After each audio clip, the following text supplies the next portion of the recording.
Humans have always found speed exciting, ever since the wheel was invented and we could move faster than just using our legs. Going faster makes us feel more thrilled. Nowadays, we have created really fast things like bullet trains, planes, and fighter jets. We are even working on building hyper-loops and vac trains that can be faster than any airplane. But there's one thing that beats them all: light. Have you ever wondered what it would be like to travel at the speed of light? At the speed of light, time comes to a standstill. While only a fraction of a second passes for the traveler, an enormous amount of time zooms by for the rest of the universe. This phenomenon is known as time dilation. But according to the fundamental laws of the universe, we cannot travel at this speed. When we keep on increasing our speed, our mass also keeps on increasing. The reason we do not notice any mass difference in us is because our fastest aircrafts are only capable of traveling at a small fraction of the speed of light. So, the speed is not enough to create any visible difference. Light is incredibly fast, about 299,792 kilometers per second or 186,282 miles per second.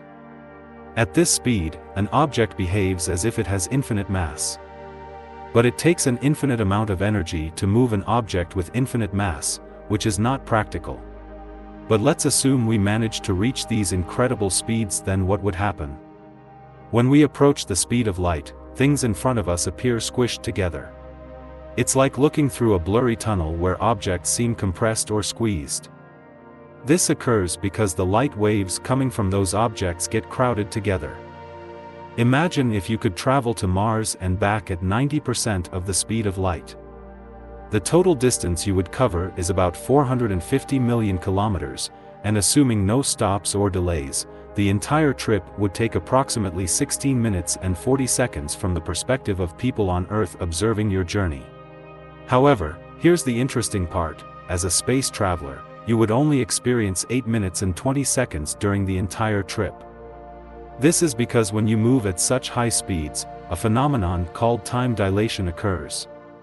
Time dilation means that the faster you travel, the slower time passes for you, which means you age slower compared to people on Earth.